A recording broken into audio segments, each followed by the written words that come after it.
भगवान श्री कृष्ण जो कि भगवान विष्णु के अवतार बताए जाते हैं। जी हाँ, महाभारत के किस्से में आपने श्री कृष्ण का नाम जरूर सुना होगा। आपको बता दें कि महाभारत के युद्ध में श्री कृष्ण का योगदान सबसे महत्वपूर्ण माना जाता है। जब श्री कृष्ण खुद ही लीलाधर थे, खुद ही इस सृष्टि के रचयिता थे, खुद ही इस सृष्टि के पालनहार थे, तो भला क्यों श्री कृष्ण ने अपनी ही बहन सुभद्रा के पुत्र अभिमन्यु को रणभूमि में नहीं बचाया? जी हाँ, ये सवाल आपके मन में जरूर आता होगा कि आखिरकार भगवान खुद अपनी बहन के पुत्र यानी कि अपने भांजे को उन्होंने क्यों नहीं बचाया? जी हाँ, आज हम आपको इसी बारे में जानकारी देंगे। दरअसल आपको बता दें कि धर्म की रक्षा करने वाले श्री कृष्ण ने युद्ध में अभिमन्यु को क्यों नहीं बचाया? क्योंकि अभिमन्यु जो थे वो बहुत ही कम उम्र के थे। जब उन्होंने इस युद्ध में भाग लिया तो वो इस युद्ध में वीर गति को प्राप्त हुए और ऐसा माना जाता है कि जब पृथ्वी लोक पर दुराचार बढ़ जाता है तो भगवान किसी न किसी रूप में जरूर आते हैं और भगवान का साथ देने वाले सभी देवी देवता भी स्वयं या फिर अपने पुत्रों स्वयं या फिर अपने पुत्र के रूप में पृथ्वी पर जरूर जन्म लेते हैं।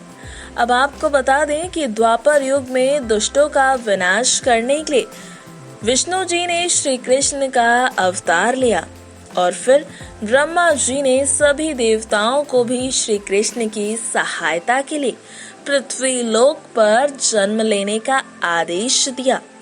ब्रह्मा जी के इस आदेश को पाते ही सभी देवता भी राजी हो गए, लेकिन चंद्रमा ने अपने पुत्र वर्चा को पृथ्वी लोक में अवतार लेने के बात को इनकार कर दिया और ब्रह्मा जी से ये कह दिया कि उनका पुत्र वर्चा पृथ्वी लोक में अवतार नहीं लेगा। लेकिन सभी देवताओं के दबाव और समझाने पर धर्म की रक्षा के लिए उन्हें ये कदम उठाना ही पड़ेगा। ये सिर्फ उनकी कर्तव्य ही नहीं, उनका दायित्व भी बनता है। देवताओं के दबाव के कारण चंद्रमा विवश हो गए और उन्होंने सभी देवताओं के सामने एक शर्त रख दी। जी हाँ, चंद्रमा ने ये कहा कि उनका पुत्र ज्यादा दिन तक पृथ्वी लोक पर जीवित नहीं रहेगा।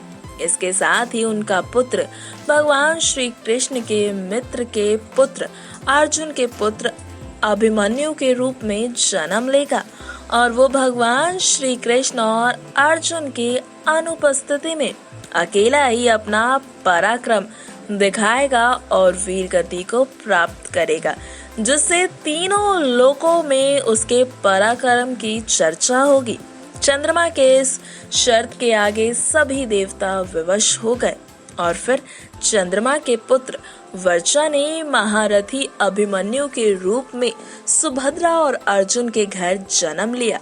फिर वो महाभारत के चक्रव्यूह में अपना पराक्रम दिखाते हुए अल्पायु में ही वीर गति को प्राप्त हो गए और यही कारण था कि श्री कृष्ण खुद अपनी बहन के पुत्र अभिमन्यु की रक्षा नहीं कर पाए। जी हाँ, क्योंकि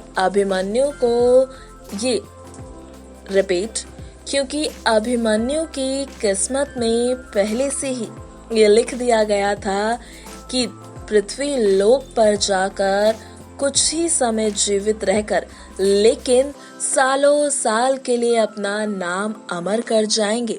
भले ही महाभारत के युद्ध में अभिमन्यु का योगदान बेहद कम रहा हो, लेकिन जिस तरह से वो वीर गति को प्राप्त हुए, आज भी अभिमन्यु को हर कोई बड़ी ही शान के साथ याद करता है। आशा है आज की जानकारी आपको बेहद पसंद आई होगी।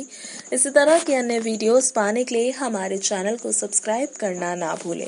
नेक्स्ट 9 स्पिरिचुअल से आरती रिपोर्ट।